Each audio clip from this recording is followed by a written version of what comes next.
السلام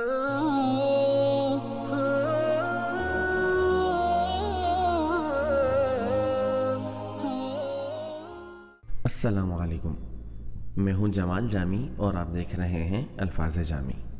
محترم ناظرین، آج ہم بات کریں گے سلطنت عثمانیہ کے 10ویں سلطان کی، جس کے دور حکومت میں سلطنت عثمانیہ وسیع ہوئی اور اپنے عروج کو پہنچی۔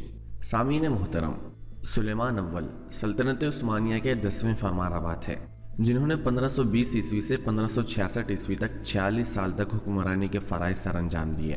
وہ بلا شبہ سلطنت عثمانیہ کے سب سے عظیم حکمران تھے، جنہوں نے اپنے بے مثال عدل و انصاف اور لاجواب انتظام کی بدولت پوری مملکت اسلامیہ کو خوشحالی اور ترقی کی شاہراہ پر گامزن کر دیا تھا۔ انہوں نے مملکت کے لیے قانون سازی کا جو خصوصی اہتمام کیا، اس کی بنا پر ترک انہیں سلیمان قانونی کے لقب سے یاد کرتے ہیں، جبکہ مغرب ان کی عظمت کا اس قدر معترف ہے کہ مغربی مصنفین انہیں سلیمان ذی شان یا سلیمان عالی شان اور سلیمان اعظم کہہ کر پکارتے ہیں۔ ان کی حکومت میں سرزمین حجاز، ترکی، مصر، الجزائر، عراق، کردستان، یمن، شام، بیت المقدس، خلیج فارس اور بحیرہ روم کے ساحلی علاقے، یونان اور مشرقی و مغربی ہنگری شامل تھے۔ سلیمان 6 نومبر 1494 عیسوی بمطابق 900 ہجری میں پیدا ہوئے۔ ان کے والد سلیم اول دولت عثمانیہ کے 9ویں سلطان تھے، جبکہ والدہ کا نام عائشہ حفصہ سلطان تھا۔ سلیم اول نے 8 سال تک بمطابق 918 ہجری تا 926 ہجری حکومت کی تھی۔ سلیمان نے اپنے والد سے 16 سال تک جنی فنون کی تربیت حاصل کی۔ سلیم اول نے اپنے بیٹے کو دینی و دنیاوی تعلیم دلوانے کا بھی اہتمام کیا تھا۔ سلیمان کی انتظامی صلاحیتوں کو اس وقت جلا ملی جب انہیں مختلف صوبوں میں حاکم مقرر کیا گیا۔ سب سے پہلے انہوں نے اپنے دادا سلطان بایزید ثانی کے زمانے میں کفہ کے صوبے میں حکمرانی کے فرائض سر انجام دیے۔ انہوں نے مغنیسیہ، ادرنا اور ساروخان کی حکمرانی کی ذمہ داریاں بھی انجام دیں۔ سلیم اول نے جب ایران پر حملہ کیا تو سلیمان ہی نائب کی حیثیت سے قسطنطنیہ میں موجود تھے۔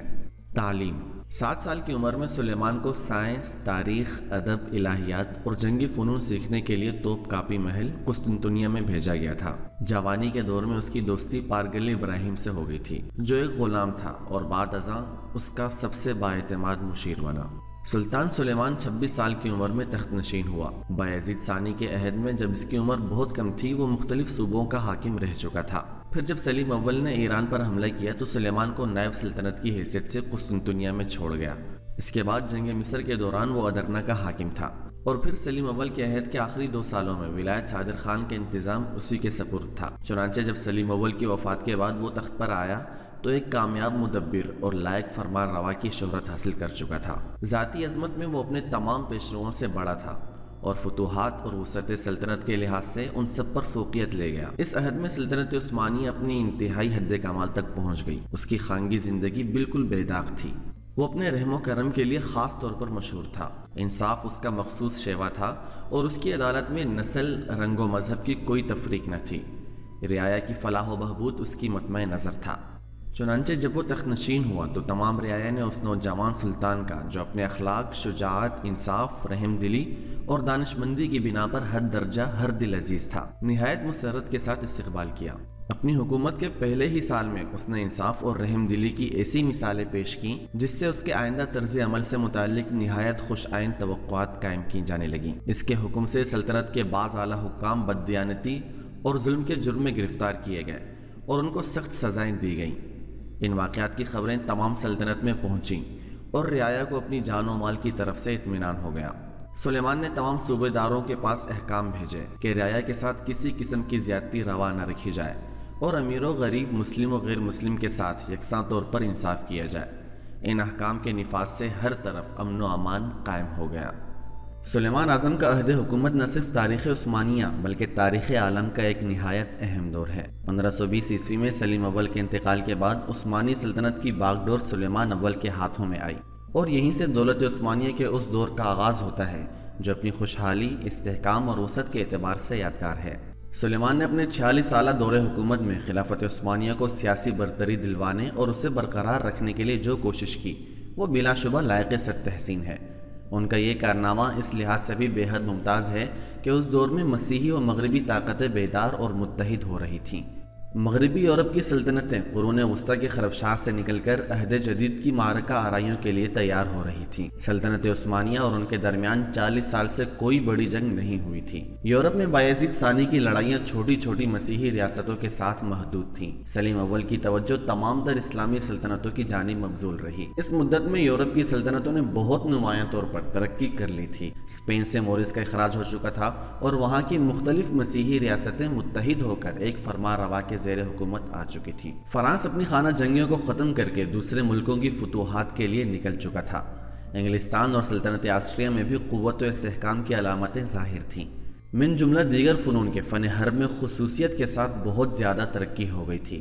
باقاعدہ تنخواہ دار پیدل فوجیں بڑی تعداد میں رکھ لی گئی تھیں۔ آتشی اسلحوں کا استعمال کثرت سے کیا جا رہا تھا۔ عیسائی سلطنتوں میں اپنی قوت کا احساس اور مسلمانوں سے تازہ مقابلے کا حوصلہ شدت سے پیدا تھا۔ یورپ مذہبی جوش سے لبریز تھا اور باہمی عداوتوں کے باوجود تمام مسیحی سلطنتیں دولت عثمانیہ کے مقابلے کے لیے آمادہ و مستعد تھیں اور بڑی بڑی شخصیات عثمانیوں کا مقابلہ کرنے کے لیے میدان میں آ گئی تھیں۔ مثلا شہنشاہ چارلس پنجم جو یورپ کے نصف سے زائد حصے پر حکمران تھا، جس میں موجودہ اسپین، بیلجیم، ہالینڈ اور جرمنی شامل تھے۔ ادھر انگلستان میں ملکہ الزبتھ اول حکمران تھی اور ہنگری پر شاہ لوئی کا سکہ چل رہا تھا۔ یہ یورپ کی بیداری کا زمانہ تھا۔ فرانس، انگلستان اور آسٹریا نے اپنے اختلافات ختم کر لیے تھے اور مسیحی طاقت متحد ہونے کی فکر میں تھیں۔